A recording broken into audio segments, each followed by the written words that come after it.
Happy Wednesday. It is the CHGO Fire Podcast presented by PointsBet. Use promo code CHGO when you sign up. You'll get 2 risk-free bets up to $2,000. I am Pat McCraney. He's not Alex Campbell. Alex is somewhere gallivanting around Door County, Wisconsin. So I had to go to the bottom of the barrel and bring in TJ Zaremba. Wow. That's a wonderful introduction, Pat, but it happens to be true, so we're going to run with it. He's a fire season ticket holder. That's very rude. He's a coach. He's a coach, him. He's a referee.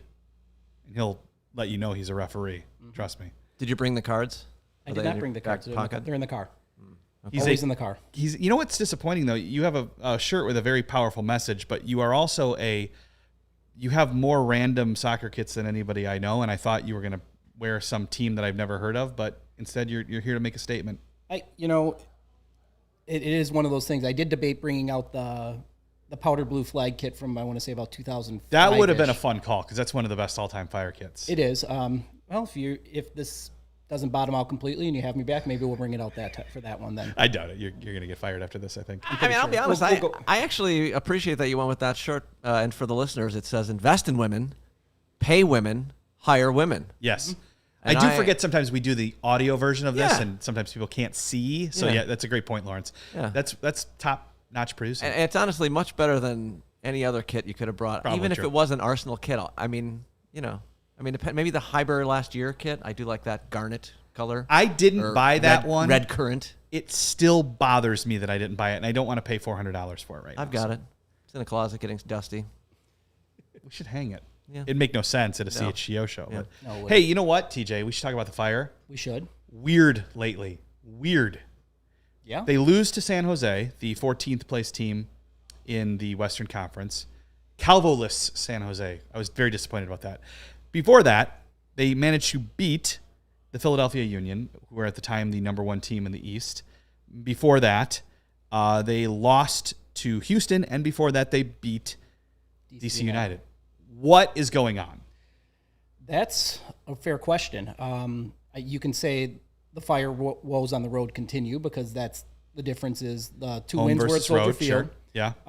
Which you could go to the Blackfire's theory of the Blackfire scarf worn by Ezra at home. They've won both those games. When they go on the road, he doesn't wear them. They've lost both of those games. I say we keep the scarf then. You could go with that. The bottom line is you got to look at the lineups they're rolling out for those games.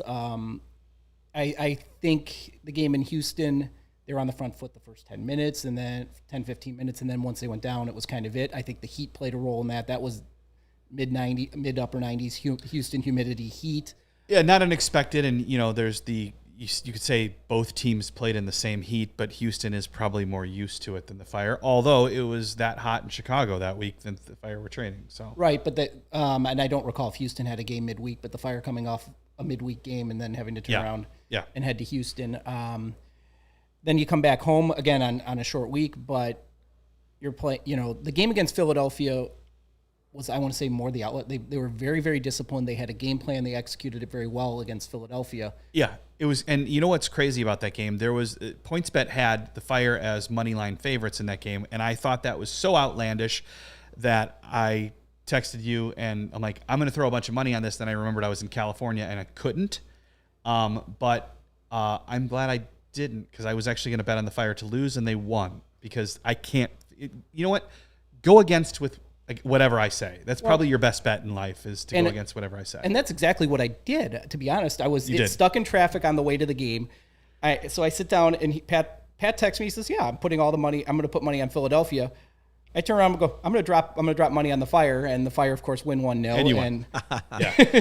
It's the PointsBet bet of the week or whatever. It's not, It would, I am glad that I'm glad for you that you won that. But so in this frustrating San Jose game again, the Fire they weren't dominant possession wise in the first half, but they did create a lot of chances that Kasper Shabilko or the rest of the team couldn't finish. And it was one of those where it's halftime and you're like, okay, yeah, they're playing well, but if you don't finish your chances, I feel like I have like certain tweets that I could just draft and clean up a little bit and send for the next game.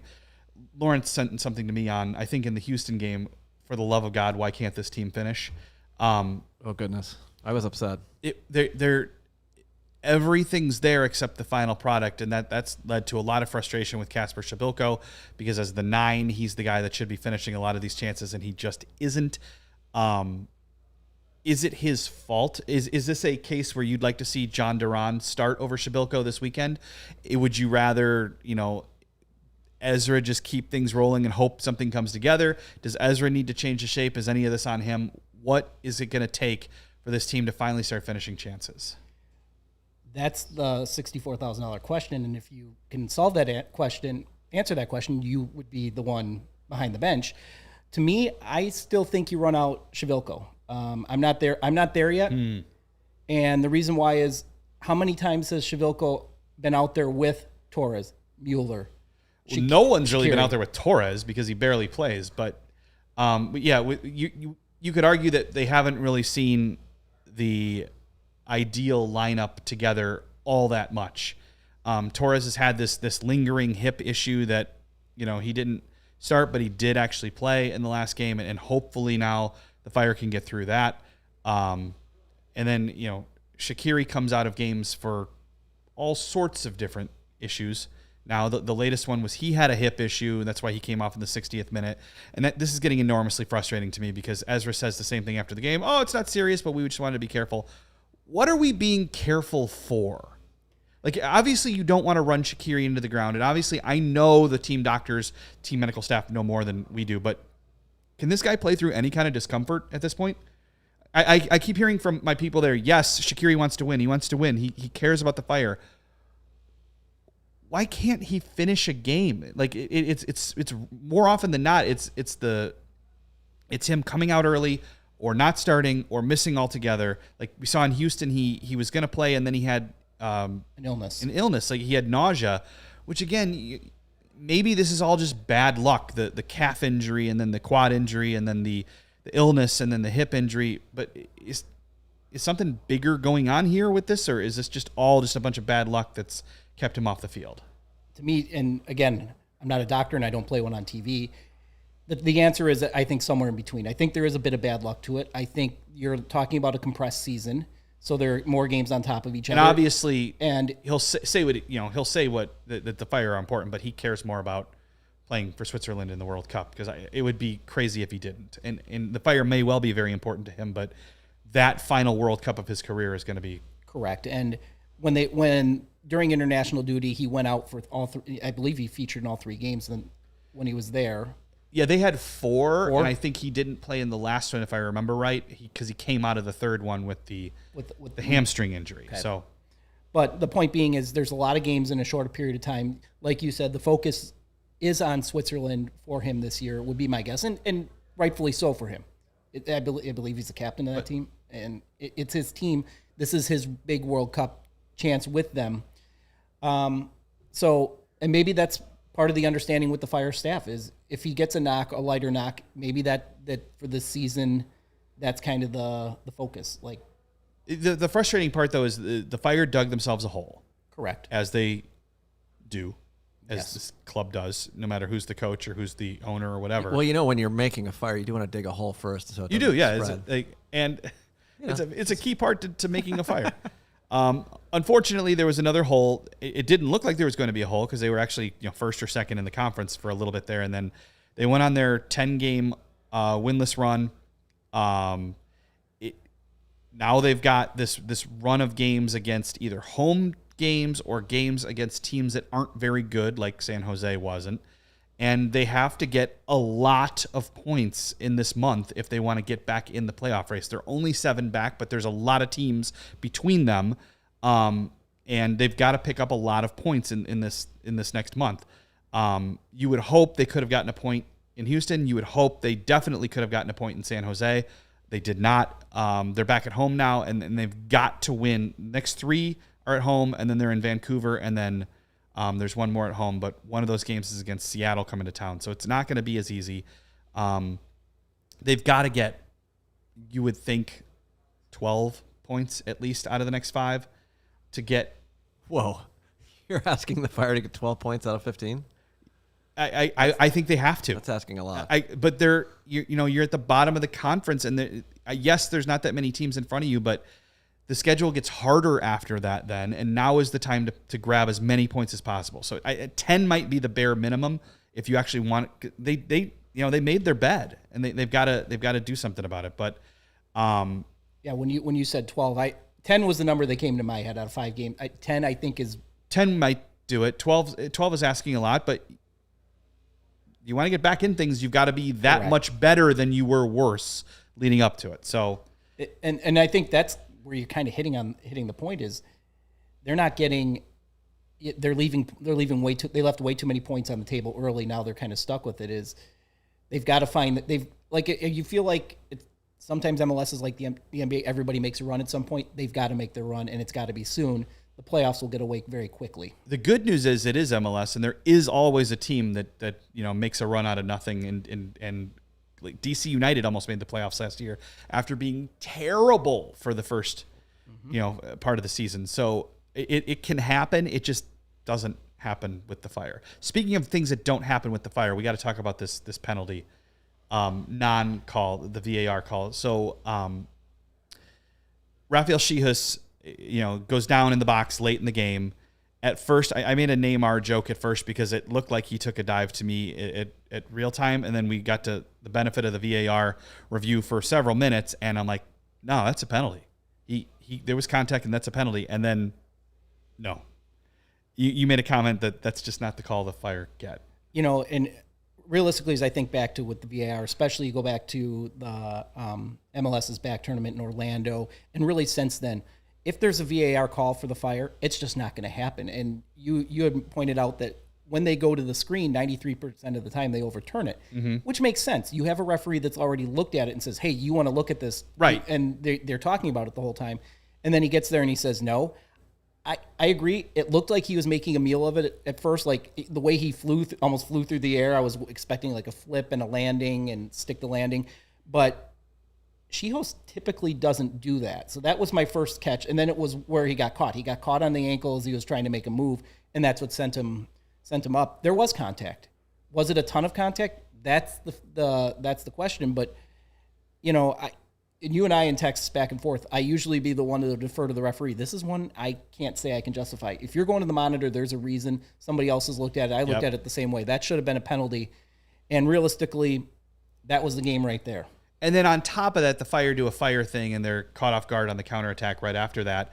Maybe they're licking their wounds, and then San Jose scores right away. It's a frustrating combination of first half chances they didn't finish, a VAR call that doesn't go their way, and then they switch off defensively. And then there was also the goal, prior to that, which was Gaga doesn't. And maybe it's we were talking about beforehand who doesn't close down initially. Maybe that was Gaston. We're not sure whose responsibility that was. But then Gaga puts it not wide enough. San Jose gets a second crack. There's a post. There's a crossbar.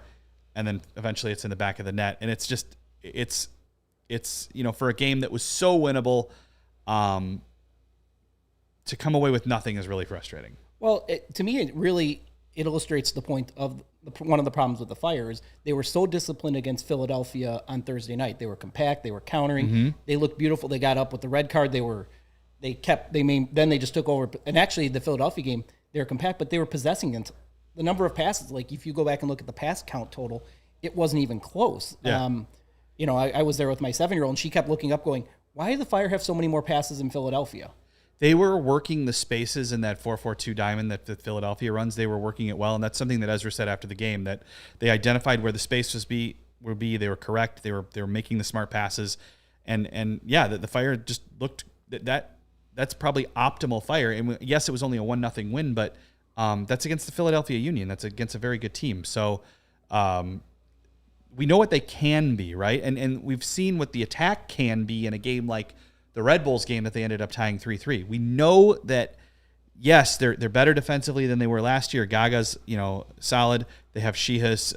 Omsberg was great. And then in Tehran, I don't think he got turned on that goal, but I don't think he was terrible in the San Jose game by any means. He got turned on the goal because he was running back at full speed, and he got cut back on. That happened. It happens. But the theme out of that is, the difference was Philadelphia, you had a game plan, you executed really well. San Jose, you went out there and almost played their game. San Jose, I feel like, wants to make it a wide open game with spacing and let you run at you. Whether you're in possession or not, if they're spacing, they're going to exploit it. And that seemed to be after about the first 10, 15 minutes. The game got wide open. Like the Fire, I think, are so hard-pressed to try and get goals, especially on the road. They'll press the attack, leaving the spaces, and San Jose exploited them. And that's where that game kind of turned as the first half went along. You started seeing San Jose get chance after chance that they were missing, and then the goal to start the second half. And then you have to open the game up at that point. But that compact and playing in possession that they did against Philadelphia did not happen against San Jose, specifically after about the first 10, the first part of the game, which if you look back at Houston, probably the same theme. Like when the game gets open, the game gets stretched out, the Fire struggle mightily. What are we expecting against the Crew? One thing we do know is it looks like Cucho Hernandez is going to play for Columbus in that game. He's going to make his debut. Could still be some changes there, but that's exciting for Crew fans, maybe not exciting for the Fire, but what are we expecting in that game? You talked about you need at least 10, if not 12 points in these next 5. You need 3 to start. You've been good at home. Anything less than 3 points is a disappointment at this point. I think they're going to get all 3. And you would think that Ezra would know very well what Caleb Porter is going to do in that game, considering Ezra was on his bench last year. So Ezra should have a very, very strong idea, more than any other team, about what to expect from the Columbus Crew in this game. So correct. If you wanted me to make a prediction, I think it's going to be a 3-1 game. I think the Fire are going to break out. That's 3 goals? I think 3. 3-1 Fire. That's my prediction. And if you're going to look to make a points bet, fade it. All right. And as long as Ezra's wearing the scarf, I think we got to make sure the scarf is pretty sweet. The Black Fire scarf is pretty sweet. Yeah. And the fact that Ezra wears the scarves, I think is a really cool thing. It's something he's been doing since the beginning of the year, and I think he does a lot of cool little touch things, and that's definitely one of them. I like Ezra. Has he gotten the job done yet? No, but I like him. I just hope that things turn around soon. All right, the best way to support CHGO is to download the PointsBet app and use code CHGO when you sign up. If you do that right now, you'll get 2 risk-free bets up to $2,000. But that's not it. If you make a $50 or more first-time deposit, you'll receive a free CHGO membership, which unlocks all of our web content, including mine, and you'll get a free t-shirt of your choice from the CHGO locker. There's some sweet new ones in there. I am wearing one right now. There's a bunch of new ones in there. Go check those out. That's $2,000 in free bets, a free CHGO membership, and a free t-shirt from the CHGO locker, all for making more than a $50 first-time deposit on PointsBet. If you have any questions, email pointsbet@allchgo.com, and we'll help you out. You're home for live in-play betting. Just got even better. See an edge in the game you're watching? Is your favorite team prime for a comeback? Are the Fire prime for a comeback? Don't just watch the game. Bet along with it live. More live betting, more live markets, and faster live cash outs. Follow along with your bets the moment they hit and stay in the live action all game long. Download the PointsBet app right now and use promo code CHGO. What are you waiting for, TJ?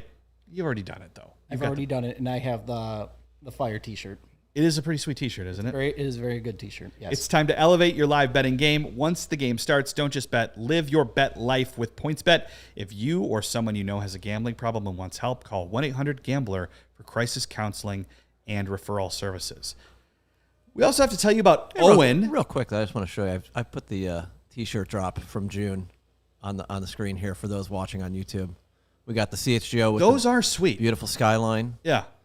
We've got one for the Northsiders that says, "Hey, Chicago, what do you say?" And then, of course, Southside bias for our White Sox fans. I don't like the Northsiders, but I really like that T-shirt. Yeah, I'm kind of jealous of it. I like the font, and I think what it is that it's the red text, but with the white, not shadow, but stroke, if I'm using my Photoshop terminology correctly. That's very bold of you. Yeah, but I like that. It's good. They're real nice. Yeah, very comfy shirts too. They're very soft. I wear them all the time. They're unbelievably comfortable.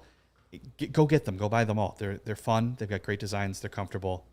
You need more of them. Yeah, go buy them. Now tell us about Owen. Alex is the guy that likes to talk about Owen here because Alex can eat about 7 things, and then anything else makes him sick. And he likes Owen. He's it stands for only what you need. It's 100% plant-based protein shake that gives you nutrition, works as hard as you do. All their products are free of artificial ingredients, allergen-friendly, no gluten or dairy, easily digestible. That's why Alex likes them because, like I said, the guy can't eat anything. He's a ticking time bomb with food. I just love that you just rip Alex while he's not here. That's great. You know what? He can't have any cheese curds up in northern Wisconsin, or he'll probably not be back for next week's show. That's too bad. So that's why, you know, it's. I tried it. I think it's a great taste. But if you have an issue like Alex does, you know, where you can't eat food, try it. We first heard about Owen from Chicago Bears quarterback Justin Fields, who follows a plant-based diet. I think that's very interesting. More and more people. I believe Julian Gressel of DC United also follows now a vegan diet because I heard him talk about it on the Fabian Herber's Julian Gressel podcast, The Soccer Pod. It's a good one. If you're not listening to this one, listen to that one. Shout out to But if you're not listening to this one, how will you know to listen to that one? So listen to this one first. Start with us, then go listen to Fabi. It's a good show, but is it as good as this one? I can't say. I'm not an MLS player, though. He is. You get 20% off your first purchase at liveowen.com. That's a partnership through CHGO and Owen. It's a good partnership. Use the code CHGO20. Join me and Justin Fields and Alex Campbell and maybe next TJ Zaremba and try Owen. Only what you need. TJ, we were texting, as we do, about the number of cases, high-profile cases in the last couple of weeks involving CTE and soccer. We have our first former MLS player, Scott Vermillion. We now know that when he died in 2020 at age 44 of alcohol and prescription drug poisoning, he was diagnosed after the fact with CTE. Bruce Murray, former men's national team player, he was involved in a Washington Post story and a CBS News story. He believes he might have CTE, and he's now really struggling with memory after the fact. Brian Dunseth talked about it, and he got choked up on counterattack, which was like really sad to watch. That he feels like it's on. Yeah, if you haven't seen it, go on the Sirius XM FC 157 Twitter feed. They'll have that link to it. It was about a week ago. So, but yeah, it's 2.5 minutes. This comes up from time to time, and it does. It's something that we really, you know, obviously we know that there's lots of links with former American football players, but we don't talk about it as much in soccer. But you know, whether it's, you know, a David Luiz, Raul Jimenez situation where it's a head to head or other body part to head contact, or it's all the subconcussive hits from heading the ball. Well, and that was where the Bruce Murray thing that he talked. Bruce Murray, it wasn't concussions; it was the repetitive headers in training with ball coming in at pace, time and time again. It's just it's the constant trauma to the head, low impact trauma. Eventually, we know for sure now that you don't have to have a concussion to actually develop brain damage, and so the question becomes. Obviously, we're both youth coaches, and so this impacts us greatly because there's rules in place based on a lawsuit that U.S. Soccer had to deal with. You can't head at 10 or under. At 11 and 12, it's 25 minutes, I think, a week of training, and I don't think most clubs actually even do that at this point. So effectively, it becomes you can head at U12 in games, and the problem becomes then is you have, you know, one of the arguments against that rule is that you have players who are untrained on how to head the ball now suddenly being able to head the ball, which there's an argument there for sure. On the other hand, it's like, I don't think at the younger ages, I really missed seeing them head the ball. So I don't, you know, if we just got rid of heading entirely, and I'm not talking about US, or youth, I'm talking about like IFAB puts it in the laws of the game. Would we be that much worse off? Would the game suffer? No, at this point the game is absolutely not. You hit it right, is because my children are all in that age where they can't head, and I don't realize that they can't head until there's a glaring opportunity, and then even then it's like they find ways around it. And these are little kids. As you get older, you're going to find even more ways around it. You're going to find ways to work with it. You're going to be able to use other parts, your shoulder, whatever, to move the ball. Trap it, play it out of the air first time. So where you really don't miss it is in midfield duels. Honestly, it doesn't. You know, those are what they are. What people would miss, I think, is the spectacular diving header. The ball's whipped across the box at 60 miles an hour on a cross or off a corner, and the player comes in. And I will tell you, the first time my 11-year-old did that in a game in the fall, my wife and I cringed. He scored, and we cringed a lot more than we celebrated. It took my breath away. I'm like, oh God, that's not. And it, to think about the guys, and we know from football too that everybody's brain is different, and some people can do the same thing and not develop the same issues, right? But sure. It just gets to the point with me with do we really? It's called football. We can use our feet. It doesn't. Do we really need headers? And would that instantly have the effect that we're hoping, where we wouldn't see as many of our players, complaining about headaches or memory loss or that sort of thing after the fact? I don't know. I think it's a pretty controversial take, and a lot of people would be pretty upset, because they don't want to change things. But I don't think it would be a terrible thing long term. No, and I believe Taylor Twellman's even come out and said if it went away, Bruce obviously was all for get rid of it. It's not a necessary part of the game. He's the one that I think he picked up on that with. No, I don't think it would be missed. There'd be an adjustment period just like anything else. I mean, it'd be, go back in sports history, the 3-point shot becoming a prominent part of basketball, the DH in baseball, call it what you will. The game will adjust. You will find different ways around it. And if it increases safety of the game, because when you start getting into detail and okay, and this is just at the professional level, well, you could have a neutral doctor assess, you have a concussion, you come out, you get a free sub, it doesn't count against you. But who would start using that for tactical reasons? And you can do that at a professional game where you could have a doctor on standby. But how many levels can you do that? If you get down to USL 2, will you have a doctor on the field? And this is still within one of the higher levels in the United States, USL 2, Midwest Premier League. You get into those or down to your Sunday House League. How are concussions being addressed then? Much less and again, we're talking about a professional level because of Scotty Vermillion, because of Bruce Murray, because of Brian Dunseth, Taylor Twellman, who's one of the leaders on this. What about players that just play Sunday leagues over and over for years, that play into their 40s, that play into their 50s? How many of those go undiagnosed? And I know, and I believe, so it is a bigger picture out there, and it's, they've been doing it forever and people have survived. Are we sure? So I think if you took it out of the game, I think it would be in a period of adjustment and everybody get over it. And then a few years from now, you'd look back at it and go, it really wasn't that big of a deal. I don't know. But take it out. It is definitely a crazy take to think that we're every corner, in the 90th minute, you're like, oh, they can't use their head, that thumping. It would have an impact. And maybe I've heard this suggested too, that maybe you only allow it in the 18. Maybe. And it gets rid of all the midfield dual headers. I do agree those are kind of pointless anyways, because you're just thumping the ball down the field and then it's you're banging into each other for no reason. Yeah, maybe you only allow it in the 18. Maybe you only allow it on, so it would be clearances and it would be, goals. It's something. I think if you did that, there'd be, the old school people would be like, well, it's just a slippery slope. You're going to end up banning it anyway. Maybe, but it Old school people are going to do that about any change you make to the game. True. And it's a sport too. I get this point. It's a sport. There's an inherent risk that you have to be able to accept to play a sport. You might get hurt, but unlike a knee or an ankle or a hamstring or whatever it may be, a head injury is terrifying. So that's you. That's your brain. That's who you are. And if you don't have that, then you are not you anymore.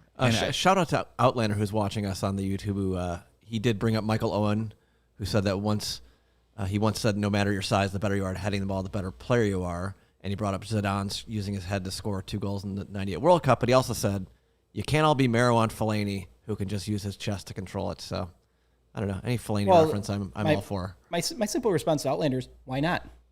If you train on it, if you know you don't have a head as an option, you're going to train different ways to play the ball out of the air. It's going to become just kind of part of your arsenal. Like you said, it's second nature once you practice it. Correct. So, it would have an impact as far as changing the sport we come to know and love and watch. And there's also, I saw a study once that correlated a person's neck strength to the risk of concussions from heading the ball. The stronger your neck, basically, the less likely you are to have a concussion. But as you mentioned rightfully off the top of this segment, it's not necessarily the concussions that are causing, like with NFL linemen, it's the boom, boom, boom, boom, boom, the subconcussive hits over and over and over again that are causing these issues. I think it's worth exploring. I really do. And I know that there'd be a lot of people who hate to hear that, but I don't think it's a bad thing. And there has been. I know USL talked about bringing in a potential of a concussion sub a couple years ago. I don't know if whatever came of that. And there are talks about it at the professional level, but soccer is played at so many levels, at so many ages. Like I said, you go around Chicagoland, and how many over 30 games, over 40 games do you see? And these are the same thing. Every goal kick seems like it's bombed out of the back off of somebody's head. Go to high school game. Go watch a high school game one time. How many of them are just bombed played long, and right.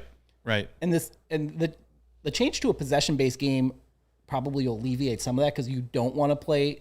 But at the same time, I see that the possibility. Well, it could take up to a decade. Guess what? So what? If it takes a decade to make it where it's normal, you forget about it. Who cares? If it's a safety issue, and what risk is necessary and what is not. Yeah. It's for me, it's worth at least exploring. It's not. I don't know that the reward of somebody flying in the spectacular header in the 90th minute is worth the risk. Is that Van Persie who did that in the World Cup in Brazil? Yeah. Something you will lose something like that. Oh well, you'll find probably more taking the ball out of the air first time and ripping it in the upper 90, or bringing it down off your chest and then and then controlling it and hitting it first time. So there'll be other ways to make spectacular. There already are enough other ways for spectacular goals that don't require using your head. And again, you're talking about like Dunseth, Taylor Twellman, guys like that have done this, and they're all our age, realistically. You're starting to see this is the first generation where maybe they're aware of it. I'll be curious though, because this lawsuit's 5-10 years. The concussion settlement was in the last 10 years. Yeah, for sure. You're really only starting to see the first few of those starting to hit the professional ranks that didn't have heading when they were younger. How is that play? How much? And one of the things that frustrates me is that in the comments on Twitter under the Bruce Murray piece that CBS News posted today, one of them was, "Are we supposed to feel sorry for this guy? He's a former pro. He got to be a pro. Why do we get?" And Dunseth addressed that in his comments from recently. These guys feel guilty that especially if they were a pro, that they would complain about anything. But no, you're a human being too, and you're more than just a soccer player who got paid, some of you a lot of money, some of you not, to play the sport professionally. You're a human being too, and we should, we're all in this game together. We should. And also, like, kids look up to the professional and see them doing the spectacular header, and then they try and recreate that, just like you recreate the last second shot, or in basketball, or diving catch in baseball, whatever. I mean, it's a point I wanted to make on the youth thing too is, so this is a U.S. soccer lawsuit, and everybody who's under the U.S. soccer umbrella had to follow along with it.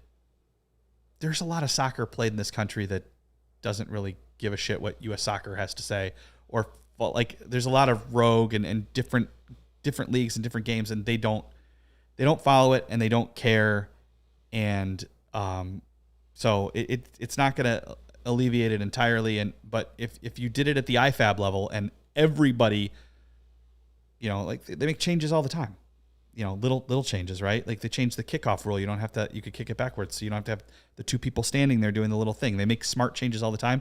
This would be the biggest change since probably the back pass change, but it would be maybe probably even bigger than that, honestly. But it's something worth looking at, I think. All right. PointsBet pick of the week. Alex always gets these wrong. Here we go. Alex always gets these wrong. Alex isn't here. You're a gambler. A gamer. You know what you're doing. I said, I looked at the Fire game against Columbus. John Duran is plus 300 and Chris Mueller is plus 290 to score. I feel like Mueller is way overdue for a second goal the way he's playing, and I do feel like maybe this is the game that Ezra changes up and takes Kasper Shabilko out and starts John Duran. So I feel like those are two, if maybe they don't happen, but if you want to make a big amount of money off a bet, I feel like those are two plays. You have a different one though. I do have a different one. I went into Friday night, El Trafico, Galaxy at LAFC. Galaxy have won both games against LAFC this year. They've won 2 of 3, their last 3. The other one was a draw in October of last year. Galaxy winner draw plus 105. That's one that I kind of like. They seem to have LAFC's number. They have had their number through most of it. LAFC is still making some changes to their lineups with new players coming in, so they may not be settled. I feel like that. I feel like the Galaxy at plus 105 to win or draw. Who's at home? LAFC. Ooh, it's at the bank. I feel like this is the one where you know what? I don't want to go against you, but I feel like LAFC wins that one. Although, like you said, they are making changes. I don't remember. I can't Chiellini's there, but Bale's not. Is that right? I don't remember who's even eligible to play or available to play. I can't even remember if they've introduced Bale or we just know through Tom Bogert that Bale is coming. I need to. Yeah, and that I don't know, but he'll be there, but maybe not for that game. To me, it's never that rivalry. As long as it's been going, LAFC in theory has been the better team all the way through. That's true, and LA Galaxy finds a way. Seems to have their number on that one. That's why, like I said, a win or a draw. If you want to pick a win, Galaxy to win or Galaxy to draw, it's plus 300. But if you put them both together, it's plus 105, and that's the one I like. All right, real quick before we go. What's the over in that match? That I don't recall. Because I feel like the over usually hits in that game. That's true, like a 4-3. Yeah, that's the type of game. A lot of 4-3s in that. Yeah, in El Trafico. I like a 4-3. Yeah, a 4-3-3 as well. That's an entertaining game. That's like Portland, Seattle. That's an entertaining game always. And it's LA, and it's MLS After Dark, so you know it's going to be insane. Mm-hmm. So yeah. Crane's Chicago Business reports that Lori Lightfoot wants to throw a dome on the top of Soldier Field in a sort of last ditch. Just put a roof up there and it'll be better. Bears need a roof. This of course impacts the Fire because the Fire play at Soldier Field too. But what were the numbers on this? It was insane. It was up to like 1.5 billion. It was $500 million to 1.5 billion. It was like a huge window. And with it being the lakefront, being Chicago, you might want to take the over on that one. That one I am taking the over. It's going to be over 3. Let's be honest. And this is like a basically, well, we tried to give the Bears what they wanted, but the Bears still wanted to leave for Arlington Heights, which to me, if you're the Bears, it makes a lot more sense to go to Arlington Heights. If you're the city of Chicago, you probably should have looked at this 20 years ago and not now. And maybe you didn't want to make it 61,500 seats either. Maybe you wanted to make it a lot more so it could actually, be useful in hosting NCAA tournaments and a Super Bowl and the things CFP championship, a little college football. The things that the other domed stadiums around the country do. So again, this is Chicago playing catch up on the Soldier Field issue. First of all, bigger picture. Is there a way to fix that stadium, TJ, and make it right? Or do they have to? I think Guillermo said on Twitter, and I think I tend to agree with him, it might be time to just tear it down and start over. All that's really left in historic are those columns. You can put some new columns on the outside of it. Well, getting it torn down is going to be an issue because it's a historic landmark. It is true. You can't. Yeah.